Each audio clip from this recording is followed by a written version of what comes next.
Let's hit this one.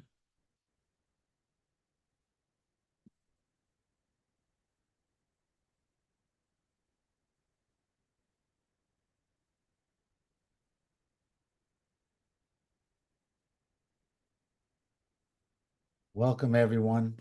My name is Steve Stein. I'm the host of a lot of things, but the hat I'm wearing today is the Time to Chill Meditation Challenge. And today is an experiment we've been doing for a couple of years successfully with Jonathan Baker, our co-host today.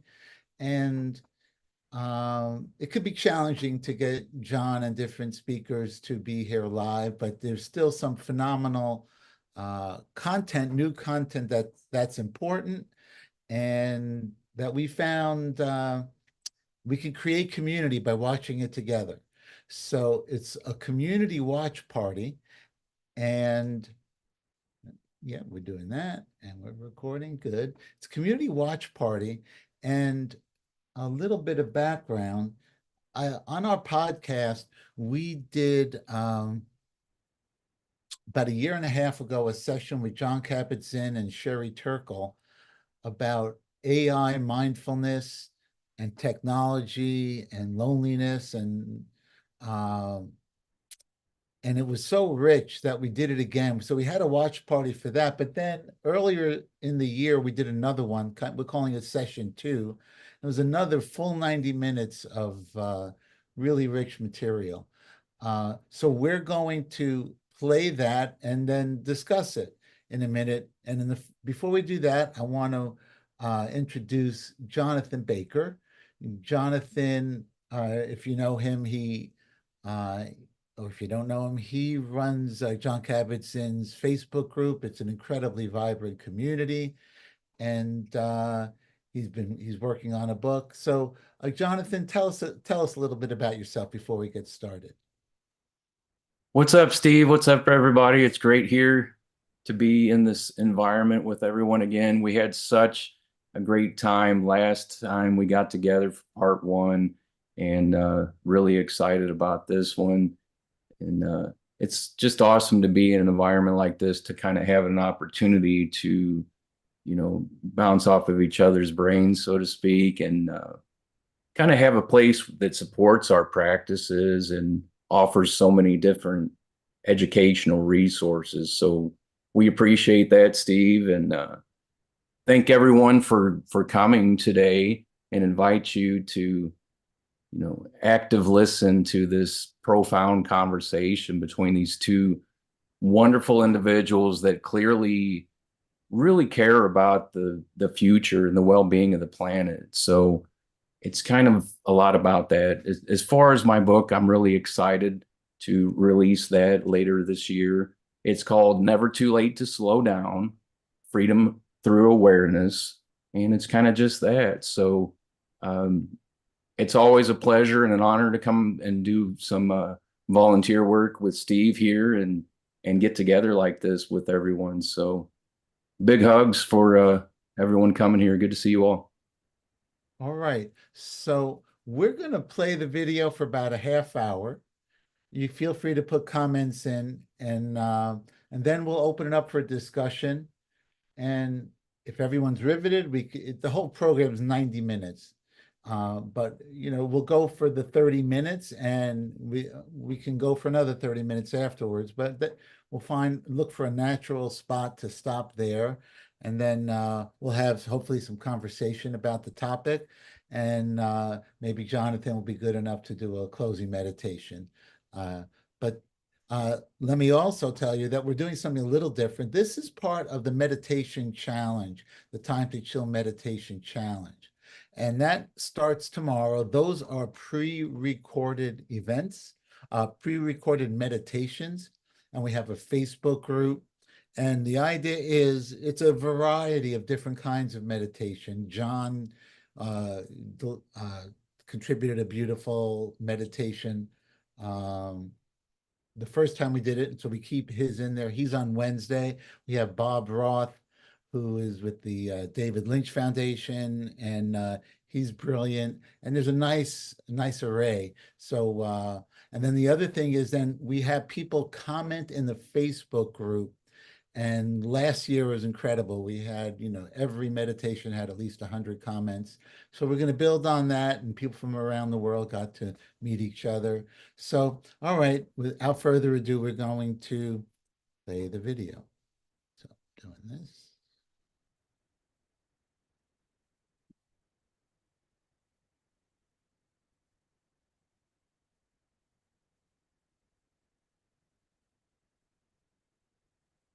Jonathan, just message me if you see any issues with anything.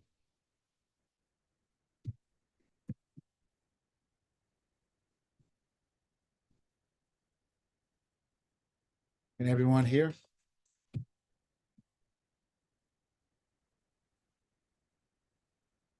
No sound?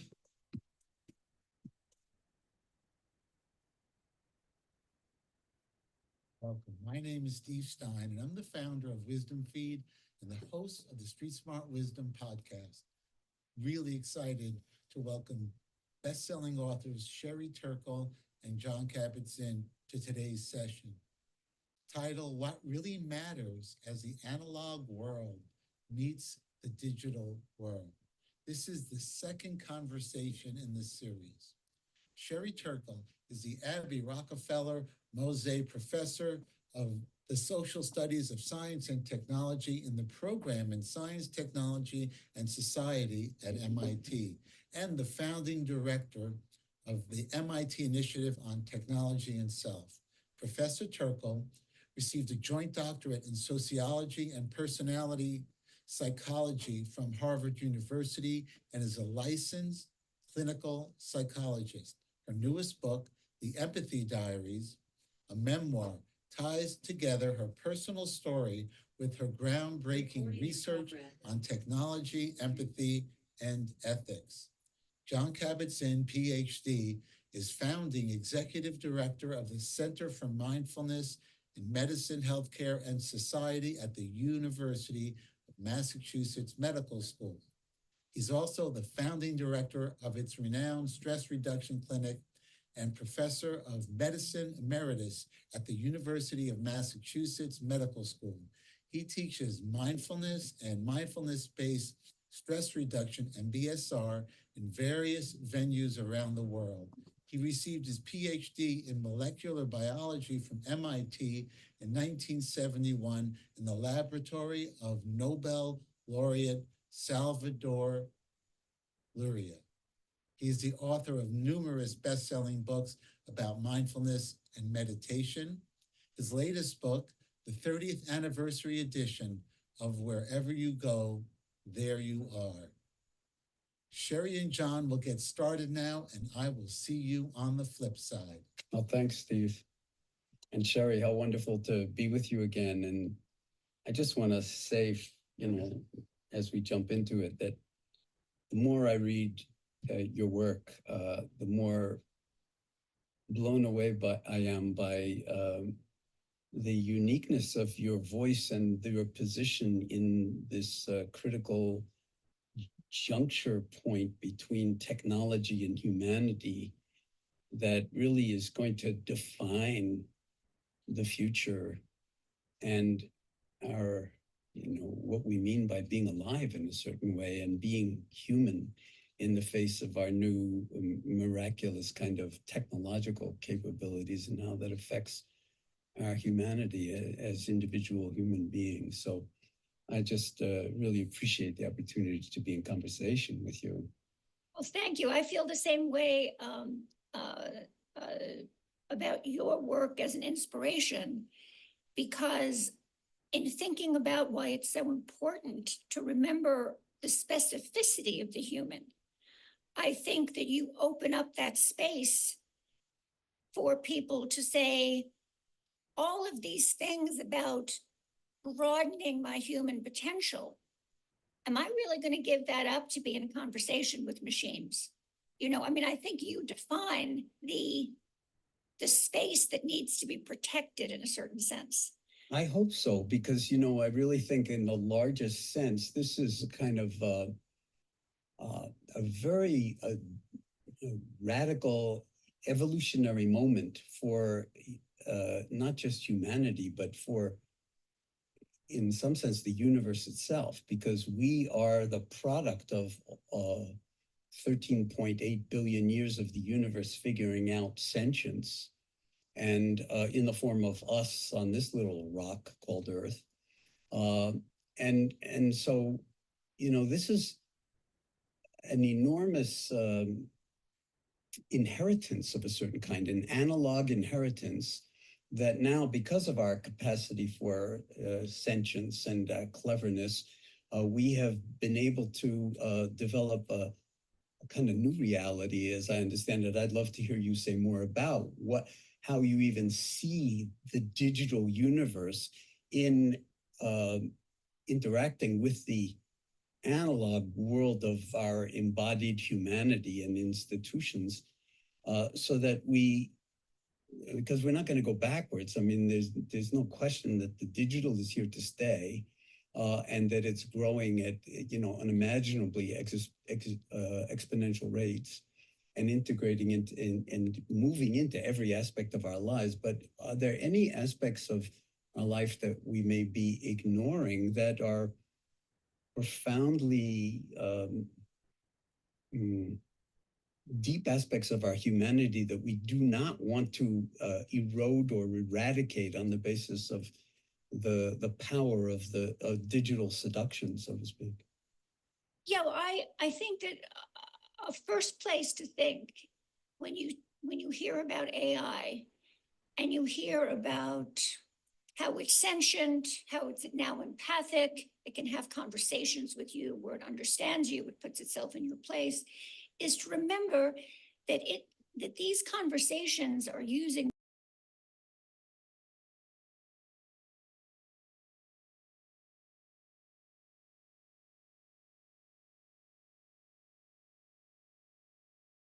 behind the curtain. Right. This program that's doing trolling the internet and doing statistical things to come up with something that I think will please you. So I prefer to think of what we've created not as sentience and empathy, not as a machine that has sentience and can be empathic, although that is the way the developers are certainly talking about it, but rather it's pretend sentience, pretend empathy.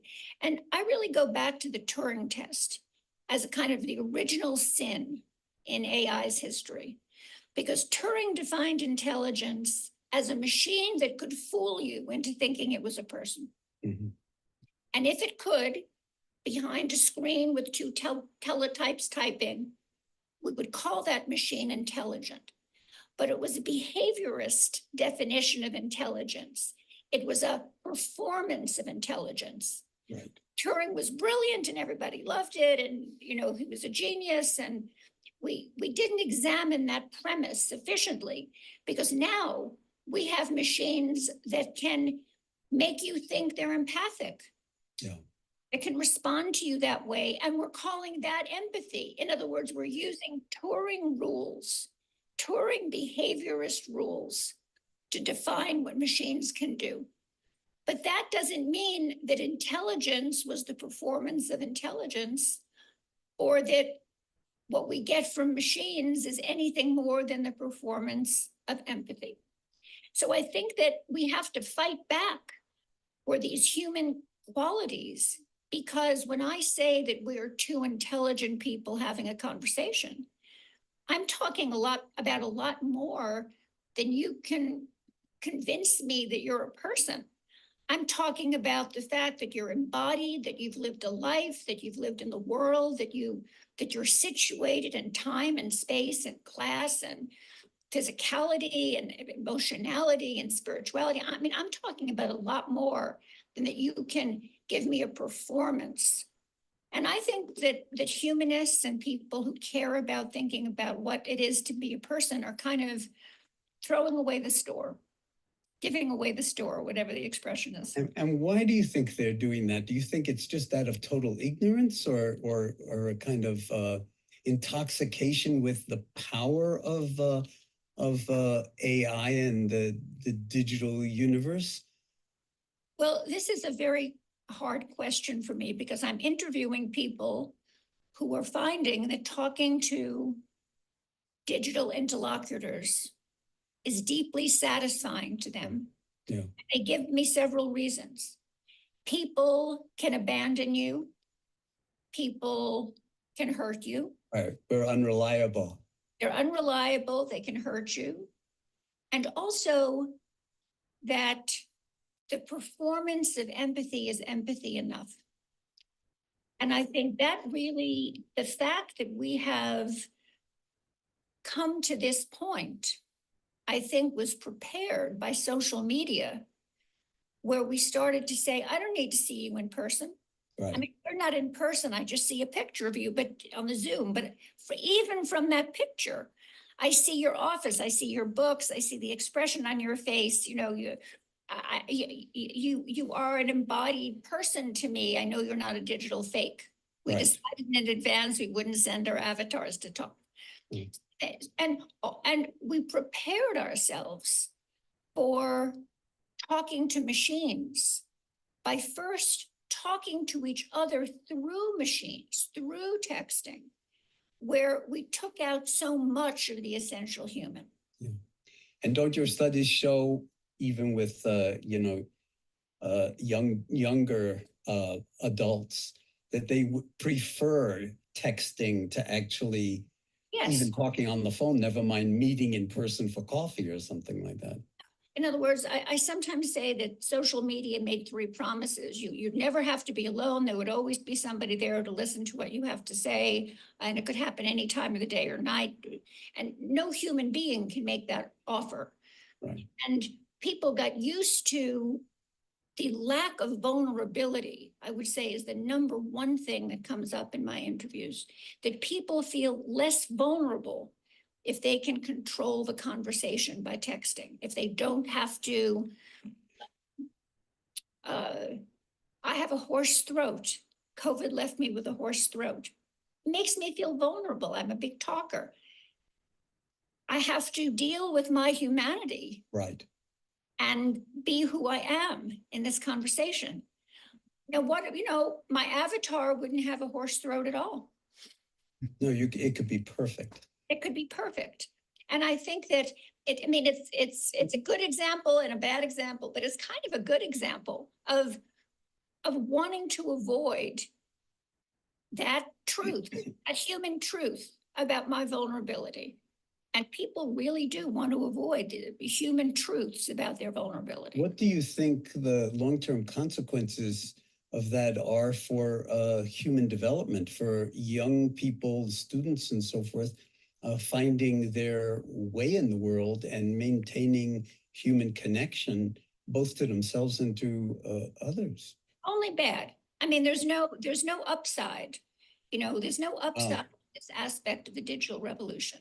Because in fact, the things that what I often say in talking to my students who really would like to text me so they can send me a perfect question, I can send them back. They don't want to sit in your office and have an analog conversation. Because they want to send me a perfect question. They want it to be composed, they want it to be perfect, and then they want me to send the answer. Yeah. And what they don't realize is that by my values, the value I can provide is in the conversation, in the listening, butting heads, or just being in the same room. Relationship. Yeah. Sometimes I want to say, don't you think that down the line there'll be a letter of recommendation that you'll want, and maybe a conversation would have kind of nailed the deal better. I mean, that's just kind of a joke, but they don't really appreciate what a conversation can do, because they really are focused on not having to be vulnerable. And what strikes me as I do this study, and as an ethnographer and you're interviewing people, you're not supposed to say, "Are you fucking kidding me?" Yeah. That's like not right. You got to give them the space to just be who they are. But what people are saying is that the lack of vulnerability in having an avatar girlfriend who will always give you positive feedback, who will always say, yes, you're good, it's good, you're great, go, yes, that is more important than conversation with a person. And I think that, I mean, I just would tie this up by saying, you know, from my point of view, what the AI world is putting forth as a feature, I think is the bug. Yeah, yeah, absolutely. It's a disease. It's a kind of an autoimmune disease programmed into the digital world that infects your sense of self, of who you are and who you are in relationship. Right. So I wanted to ask you, you know, there are two parallel things happening in the world. There's all of this stuff with AI that I'm tracking, that I'm seeing, that people are afraid of vulnerability. I'm seeing that people are afraid of conflict, that people don't want to develop the skills that I think we need in a democracy. To be able to maintain our democracy, we need to be able to talk to each other. But also there's this growth of the mindfulness movement. And in some ways, you would think that people who are invested in the mindfulness movement would be a kind of counterweight. And I'm just wondering what your thoughts are about that. I mean, where does mindfulness and vulnerability put it? You know, how do you see that? How do you see the willingness to confront difficult issues? And I've been reading your work, and it seems very much about confronting you who you are and then being able to move on. So I'm not just working, not just confronting who you are, but actually appreciating who you are. Yes. Yes. Warts, pimples, and everything. So not a contrived fictional avatar representation of yourself, but your real messy analog self, and to actually experience how miraculous it is, and I'm not saying this lightly, and how beautiful it is, and how embedded you are within all sorts of social relationships and fields, including family and friends and, you know, work and so forth, and nature, and that this is not, to a first approximation, a simulation. This is the actuality of a life lived. And this so-called mindfulness universe or a revolution that's unfolding over the past 40 years is, in some sense, I think, a spreading acknowledgement and realization that we're missing something totally essential in life by being lost in our thoughts and emotions. Never mind how they're triggered, whether they're triggered digitally through digital, you know, sort of relationships, or whether they're just coming up in the plain old analog world that we've had up until, you know, the sort of invention of the computer and Turing and so forth. That being alive is an unbelievable opportunity, and it is, as Einstein pointed out, limited in time and space, and an amazing opportunity to explore what the full dimensionality of your humanity is within that limitation of between birth and death. And so now, with the arising of the technological universe, it's either going to be a tool that's going to help us to live life in satisfying ways, or it's going to be, in some sense, a nightmare that winds up taking us to places that erode our humanity and capitalize on our vulnerabilities. Because people, this isn't just come up by itself. People are writing programs to make this stuff happen, as I understand it, right? I mean, these are invented by minds that are either programming the computers to invent the stuff, or they're coding it themselves. And so the question is, well, what is the fundamental motivation behind all of this? Is it to do better work? Is it to get more done in less time? Is it to connect with other people? Is it to understand how to make better weapons to kill people? I mean, and you could say, well, it's all of the above, because it's just, accelerating what humans have been doing all along. But what the mindfulness sort of doorway into our humanity offers is, a certain sense, a kind of timeout. Let's stop for a moment and actually recognize our own analog beauty, and then not surrender it too quickly to the kind of tsunami of what's happened in the past 40, 50 years in terms of digital technology. And I feel like we're not going backwards. So we have to actually find really effective, adequate ways to reset ourselves and to recognize the depth of our analog beauty without enhancements, without digital enhancements of any kind, and then learn not to betray that sort of genetic repertoire, that inherited repertoire of humanity, where there's a real difference between simulated empathy, for instance, and actual human caring.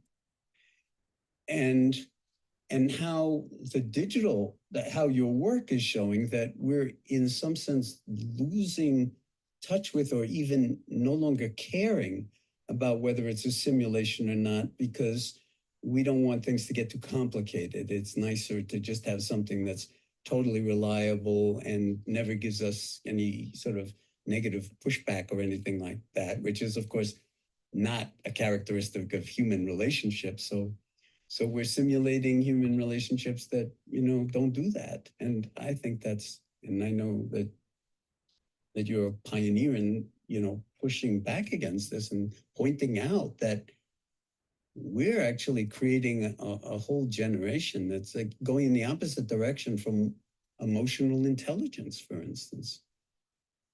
Yes.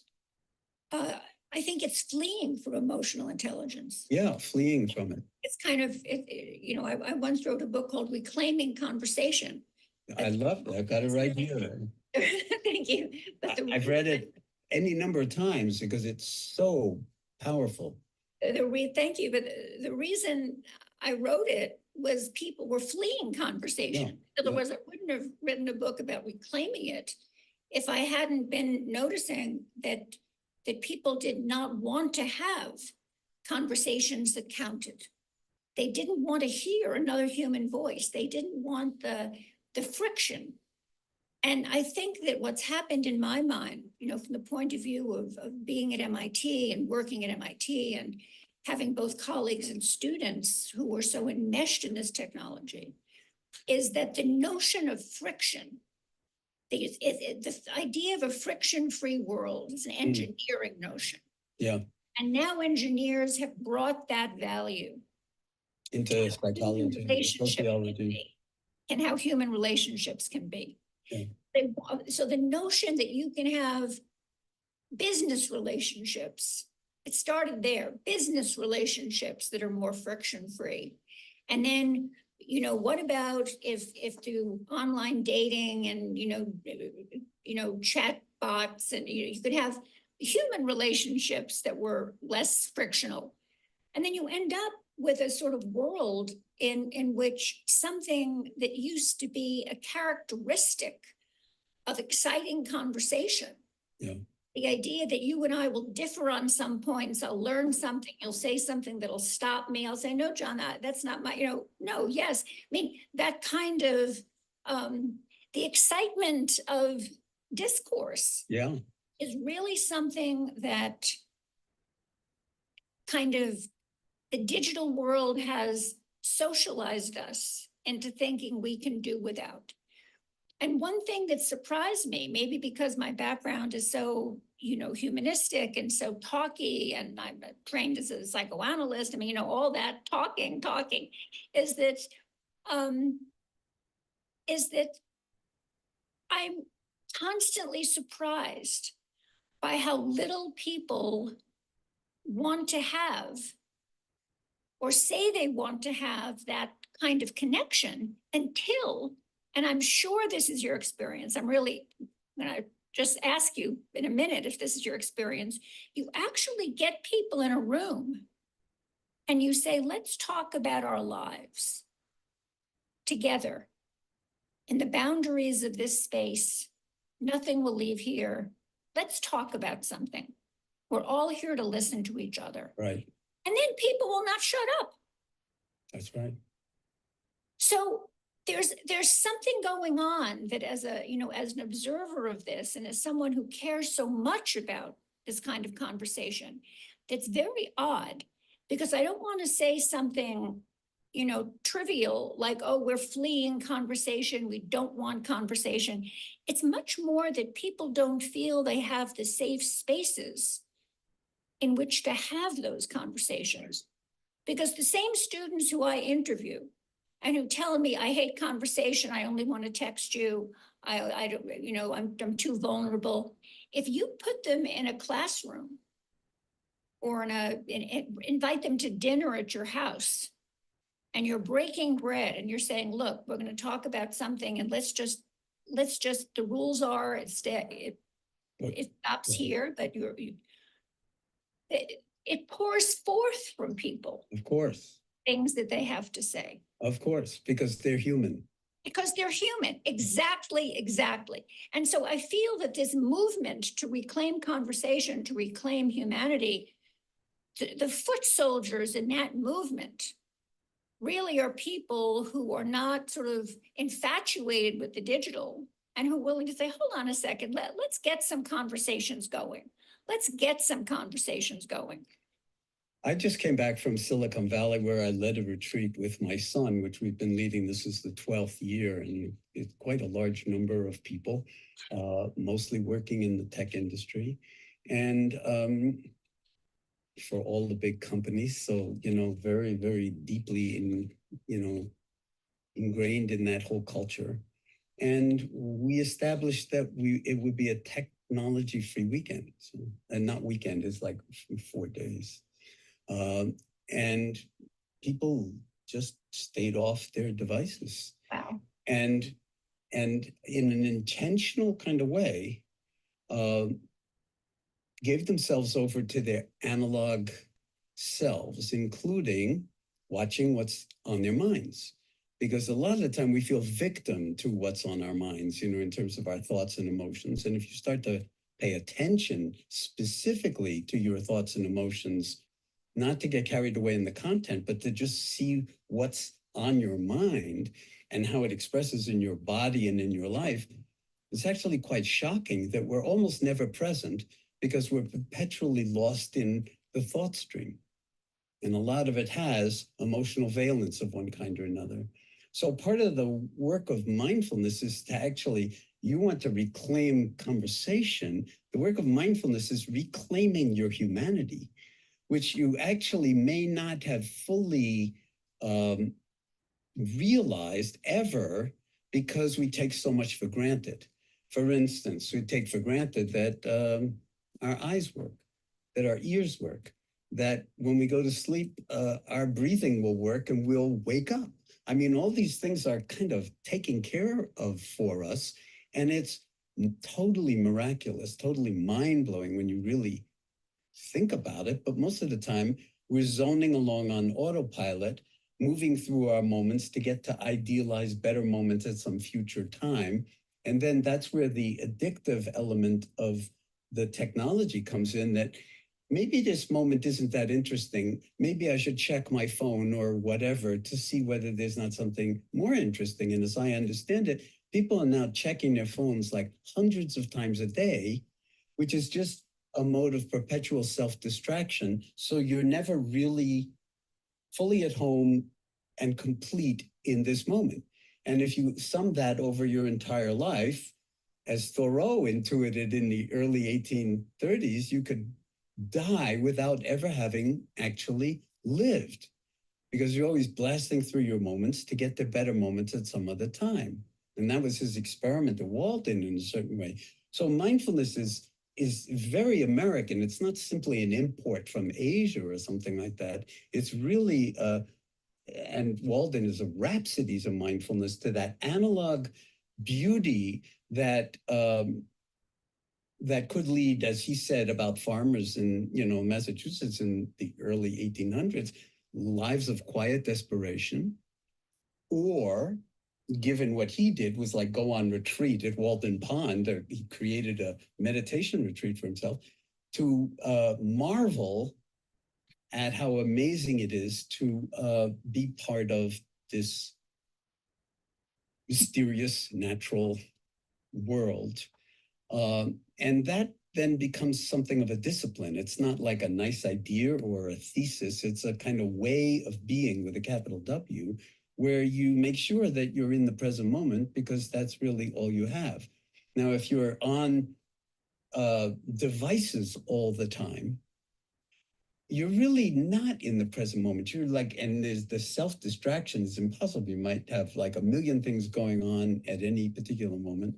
So it's really good to every once in a while reset, shut down the computer, get off your phone, and drop into and familiarize yourself with your body, with your analog life, and with your mind, which we almost never pay any attention to. So that's what mindfulness is all about, is cultivating access to awareness. So mindfulness and awareness are synonymous in my vocabulary. And awareness is like an unrecognized superpower that far transcends thinking, because you could take any thought, like, the nature of the multiverse, like the biggest thoughts you can imagine, or, sort of hidden dimensions of, the universe, and you can hold that in awareness. So no matter how big the thought, it can be held in awareness and recognized on a lot of different levels. And so what mindfulness is cultivating access to human awareness. And you can do it alone, and you can do it in conversation with other people, and you can do it in silence with other people, which is unbelievably powerful. And that's what these mindfulness retreats are, learning the skill of moving in and out of silence and being fully embodied moment by moment by moment, and then seeing how addicted your mind is to, say, wanting something else, feeling like something's missing, feeling like I'm no good, and then realizing that feeling or that thought, I'm no good, do you know what that is actually? It's not the truth. That's a thought. And so you could actually be in wise relationship to that by recognizing it's just a thought and then letting it be, and then coming back to your breathing or a sense of your body as a whole, sitting and breathing or whatever it is in that moment, and be complete in that moment. And it becomes like a timeless moment, which is what Thoreau talked about, like sitting in his doorway all day and just watching the sun go across the sky and feeling absolutely complete and at home, with no place to go, nothing to do, and nothing special to attain. Well, that's the core teaching of thousands of years of meditation practice from, originally India and China and Asia and so forth. And it's totally simple. And if it was useful at the time of the Buddha, infinitely more important now, because the world has become so complex in just the ways that your work is pointing to, that like we need some kind of a lifesaver for humanity before we sell ourselves down a certain kind of river that you're documenting that's like unbelievably toxic. It even includes like, sexuality, for instance, that if I understand it correctly, which is like, a profoundly analog experience that has everything to do with love and connection and the other, and then turning that into a digital experience where who needs the other? I'll just have, some kind of digital fantasy that satisfies my every need, which is hard to imagine is even possible if you're don't want to sell yourself short as an analog human I being. think that's the key, is that when people now say to me, I don't see the difference between having a digital lover and loving a digital creature and loving a human. The digital one is much more accepting of me. The deep problem is in that question. Why should a human being be a better companion for me than a digital companion who will always accept me and love me and never leave me? The fact that the question is being posed in those terms, I think, encapsulates the moment of crisis that we're at. Right. I mean, I could have kept going, but let's stop sharing. Yeah, I think that was a good place to stop. Have anyone on the call, have you seen this video, this before? This is session 2. Okay, great. We might do another community watch, maybe as part of the Facebook group with Jonathan and WisdomFeed, you know, in the next month to watch the rest of it. But anyone have any thoughts? Have you seen Sherry Turkle speak before, or you know, one thing that kind of jumped out at me when he talked about, when Sherry said perfection is not a feature, but a bug. Like, part of the thing of the digital is that, you know, it always is perfect. You know, her voice would never get raspy. Her avatar would never have a sore throat. But that's actually a bug because it's like too perfect and it's empty of passion or compassion. That's one of the things that kind of, every time I hear this thing, it jumps out at me. Jonathan, what do you have to say about what we just watched? That was an awesome conversation. There's a lot to take away from it. One of the things that really grabbed me today is just, we need to keep talking. We have to keep listening to each other, deep listening, and we can't afford to give up our humanity to technology and be afraid to be vulnerable. You know, that's part of our humanity, is our vulnerability. So we can't afford to lose that. But it's not all doom and gloom either. It's, you know, part of mindfulness is turning toward some of these subjects that aren't so easy to digest, you know, and it's a lot to, how do we hold it all, you know, and what kind of practices can we offer ourselves to be okay with it all, and to kind of spread love throughout the world and stay calm in the process. Rachel raised her hand. Hi. For me, I focused on the having safe environments to be able to be vulnerable and for people to be accepting of each other. I think the speaker is from academia, where people have a culture of, you know, conflicting with each other and debating things. And most of us don't live in that world.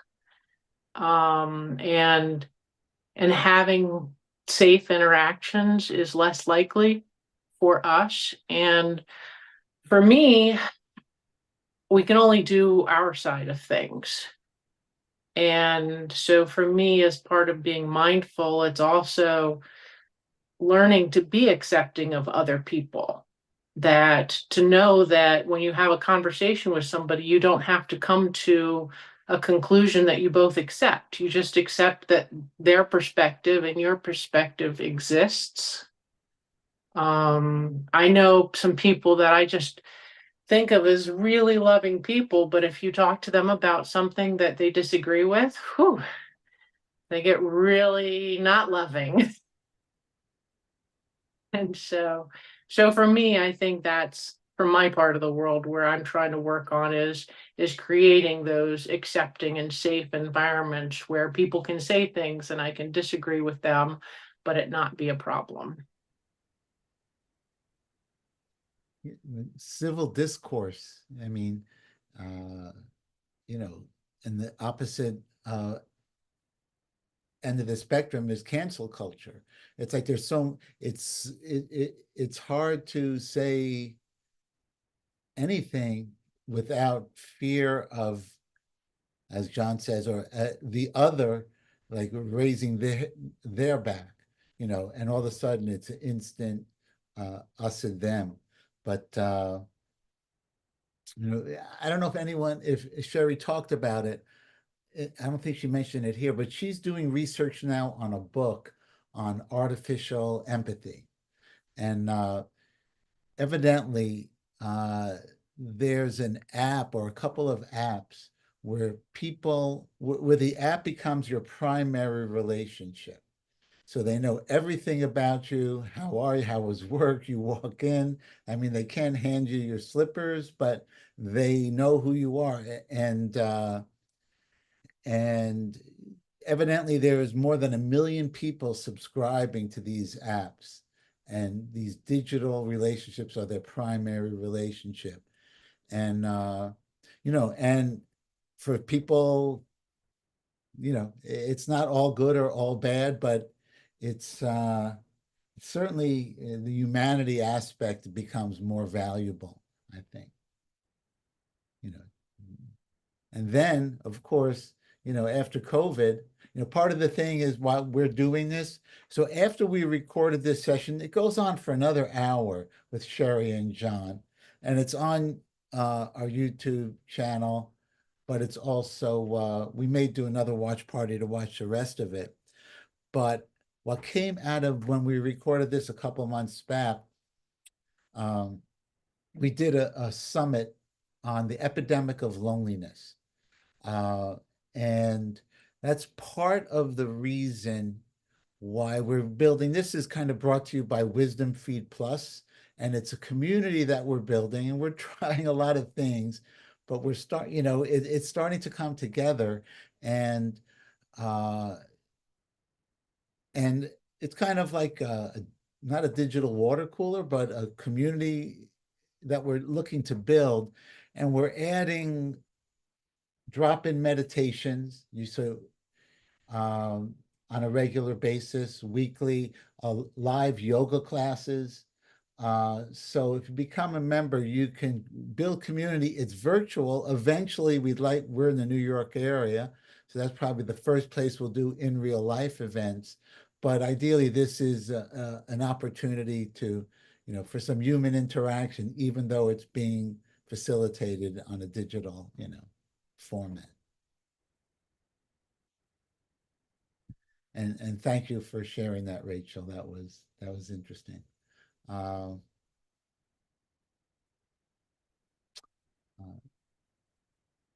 Anyone else have anything? Oh, yes, there was something in the chat. Let me read that.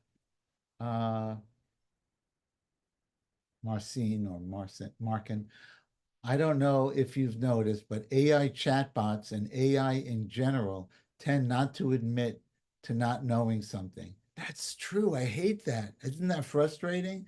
You're like, sure, that's not what I'm asking. Oh, glad you asked that. And I'm like, you know, it's like angst. It's angst provoking. That's a great point. And I never actually labeled it. AI in general tend not to admit to not knowing something. Sounds like my teenager also. If it doesn't know, it makes things up. At least the current models work that way. At least the current models work that way. My point is, it's very human to not know something and to be able to recognize and admit it.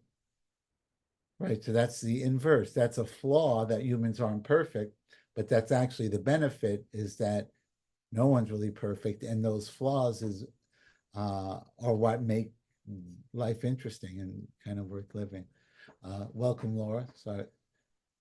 Sorry you showed up a little late. Welcome. We just watched about the first 30 minutes of the Sherry Turkle, Jon Kabat-Zinn video, and we're just discussing it. AI technology, Um, and so one of the things that stayed with me when Sherry mentioned that friction-free relationships.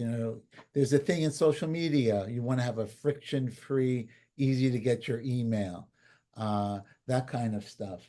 But now when like as Sherry was saying, over 1 million people have their primary relationship with an app, that's friction-free. You're not going to get into a fight with them. They're going to want, that's friction-free. And for some people, it may be a lifesaver. Thank God it's a double-edged sword, but for some people, it may be a lifesaver to have that companion that knows them, that knows that they're watching whatever series on Netflix. How did so it's a conversation customized to you. And, and again, that's part of why we're doing this Wisdom Feed Plus, is because I know during COVID, people were remote and kind of alone, but I think there's still a lot of people looking to connect with people all over that maybe you don't get out as much as they used to, or live in a remote place, or they still just want to connect with people. So that's kind of why we're doing this and trying different things to create community. I'll never forget this. I was telling my son earlier, when we did a community watch party of the first hour and a half, which is about 1.5 years ago, there was a woman, I don't know, she didn't look comfortable in her body. She was like in bed on the Zoom, and she hasn't moved. And then she was not looking well. But by the end of it, there was a meditation. And as you could see before and after, by the end of it, she was sitting up and smiling and engaging and conversing. And it was like, okay, so yes, it would be great if we all could go to Omega or Esalen or wherever. But it just was a kind of proof of concept that even remotely digitally, there could be some, some community, some healing that comes out of it. So Chile or Australia, can I coax you into saying something in the chat or unmuting yourself? Yes, thank you. Thank you, Steve. I really enjoyed the conversation, and I love listening to Jon. And when I first got onto Zoom at the time of COVID, when we had a community of people anxious and concerned, it was sort of real because we heard voices in our breakout groups, we saw people in the flesh. So that aspect of technology was good because I was able to connect with people not necessarily just restricted to my physical location, but from all over the world, and experience diverse ideas and feelings and thoughts. And I was able to take it in with Jon's meditative practices, pausing, relaxing.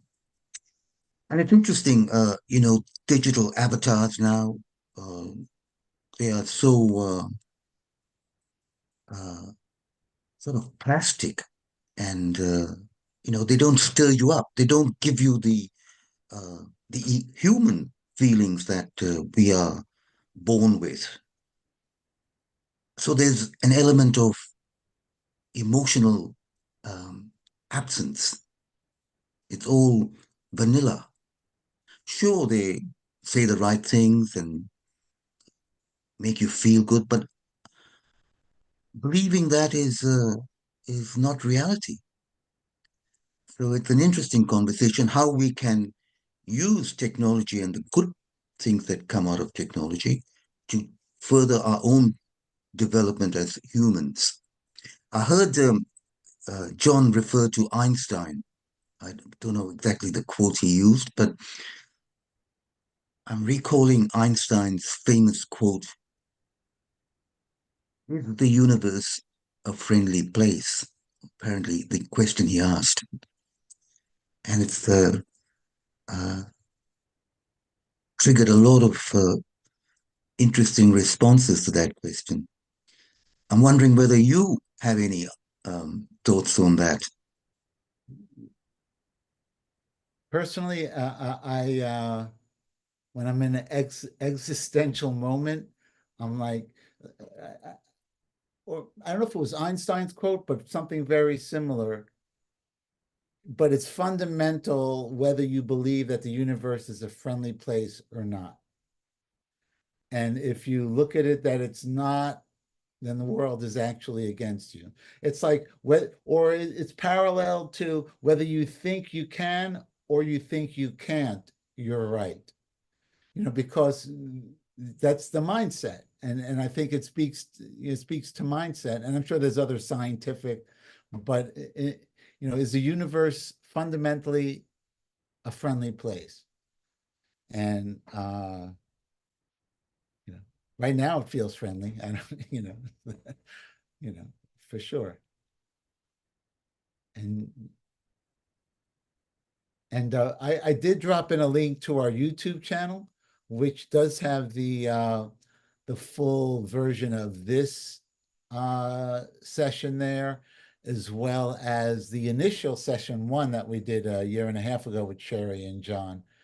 And they're equally brilliant. There is, at the end of this video, there is a meditation with John about 10 minutes before it ends. So you could find that on the YouTube channel, or maybe we could, I'll huddle up with Jonathan. Maybe we can put out feelers in the group and then maybe do it. This time we're doing it because it's the day before the meditation challenge. I invite everyone, most of you, if you got this email, you probably have signed up for the meditation challenge. But yeah, so we invite you to participate in that. And all right. Any other comments or and Joe, I appreciate the input. Now, Maria, I see you wrote something in Spanish. I don't have my Google Translate handy, so I'm not sure what you were saying, but welcome. I hope you got something out of it. And oh, that's great. That's great. So you're welcome, Susan. So Jonathan, you want to close us? If there's nothing else, Jonathan, you want to close us out with a quick little meditation? Sure, absolutely. And thank you all again for coming. And I really appreciate, as I'm sure we all do, all the shares. And that's part of what we need as human beings. And I appreciate the share from Joe. It's good to see you again, Joe. I remember you during the 13 weeks, seeing you there every single day. I think you were there too every day, and the breakout groups and everything else, and even the time that a lot of us spent after the meditations and after the sessions were over, we all got to know each other, and it was definitely a great experience that we'll never forget. So yeah. Well, this was all very educational. Also a lot to take in and process. Maybe we can just take a few moments of silence to sort of hold all of this gently, with gentle care, with compassion, with self-compassion. And moving on to a formal practice. If you're newer to meditation, not a whole bunch of rules. If you're able to, sit in a posture where your spine will be aligned and erect, the head in alignment with the spine, your shoulders sort of dropping down into place, resting your palms on your lap or to your sides. And you may even want to do a brief little shake or something to kind of help you loosen up before closing your eyes, if you prefer to close your eyes. Sometimes I personally like to even make a little noise, kind of like a deflate, prior to, and just kind of, may sound a little weird, but that's okay. It feels good, right? Couple of deep intentional breaths into the body and just releasing.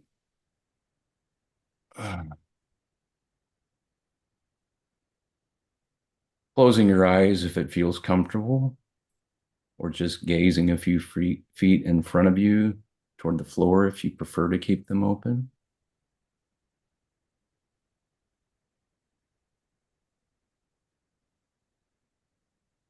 And just resting here, appreciating this beautiful space that we have here together, resting in the now. Allowing your attention to rest on your breathing, the sensations of the breath coming in and out of the body.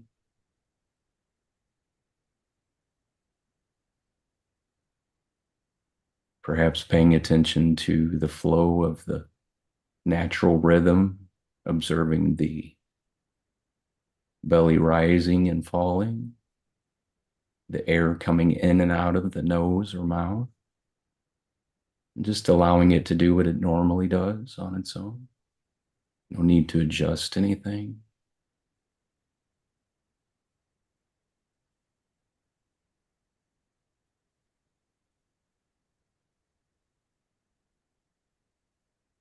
Just sort of taking some time to reboot and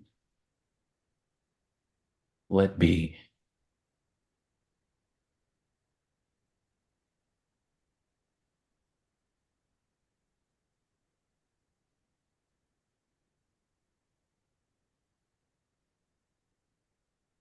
Allowing everything to come and go in and out of the experience, as everything is impermanent.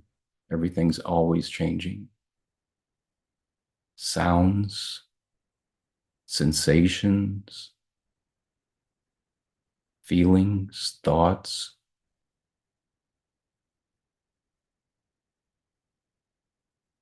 Just welcoming it all with a gentle, kind, welcoming, non-judgmental touch.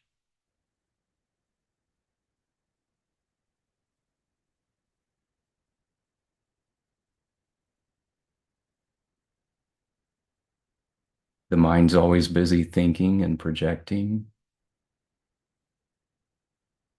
You may notice yourself getting carried away into thinking. Most of the time, it's thoughts about the past, the mind attempting to pull us back into something that happened or something that could have happened. The mind attempting to push us forward, to rush us into something that is not here, that doesn't exist either. The future worry. Or sometimes the mind's just trying to build a story on our current experience or daydreaming. Without judgment, without frustration, just simply noticing that and letting it be and returning back to the sensations of the breathing. Knowing that there are always other options. If the breath doesn't feel like a reliable anchor to you in the moment, knowing that you have the option to focus your attention on another area, focus on the hands.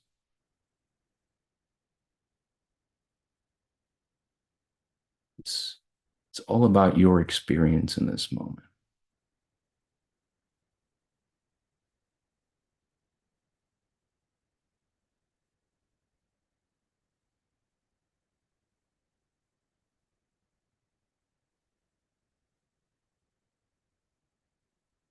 Continuing to rest here in this wonderful space together, breathing here together, away from the clock, yet in real time, live.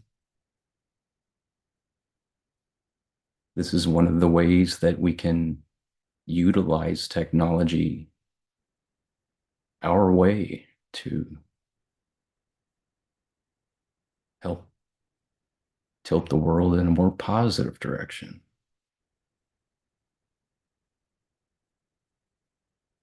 A lot of the words that were said today will definitely resonate. We can sit with them and also take time to be compassionate and let the words be. Take time to reboot.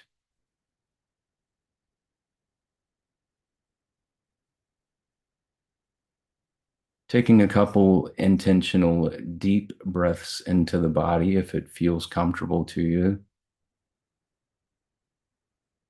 And releasing. Just allowing the breath to fill the entirety of the body.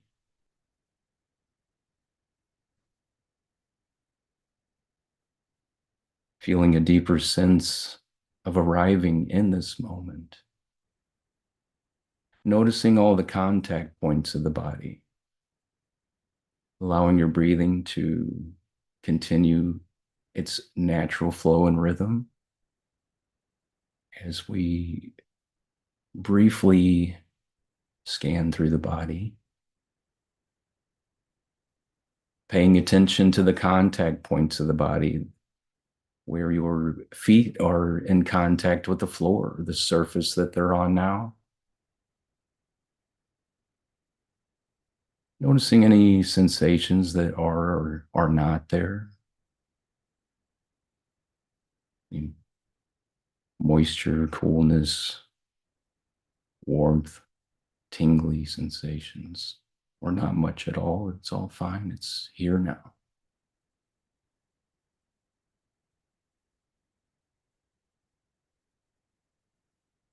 Feeling the surface beneath your buttocks, feeling the chair or the floor or wherever you're sitting or lying.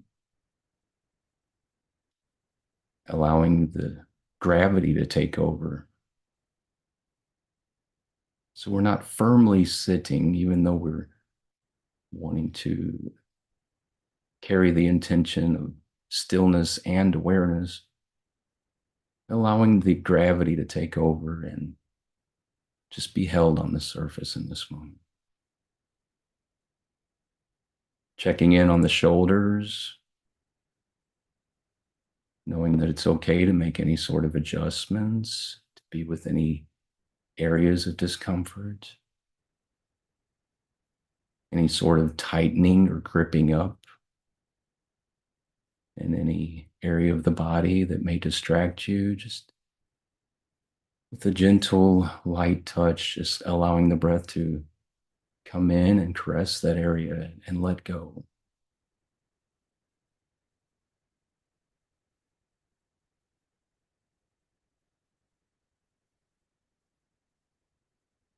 Checking in on the face, the muscles of the face. We often forget about those. Allowing the eyes and the eyebrows to soften. Just allowing all those muscles to relax in this moment.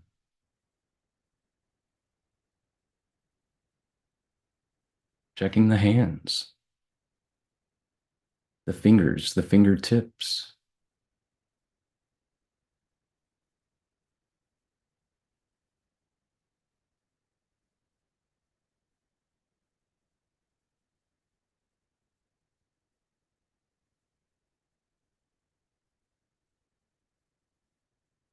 And maybe taking one more intentional deep breath into the body if that feels okay. And releasing. Maybe just very softly, slowly coming to gradual movements, maybe moving the fingers around a little bit, gradually moving the hands, beginning to open your eyes if they've been closed, just sort of gradually blinking their way open and coming to some light stretching, whatever your body permits you to do, whatever feels appropriate, some light mindful movements, maybe taking a look around the room, noticing your environment, your surroundings, and just appreciating the fact that we're able to rest here together in this beautiful community environment.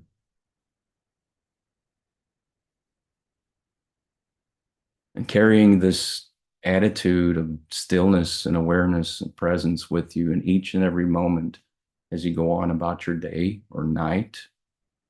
And it's late for some of you. Maybe do a body scan too before you hit the sack, and sleep tight. Great to be here with you all. Steve, thank you so much for this. Yeah, no, that was a lovely way to finish. Welcome everyone. Markin, I saw you briefly. You know what? I'm going to stop the recording now and I'll hang out for a minute or two if anyone wants to chat. So let's do that.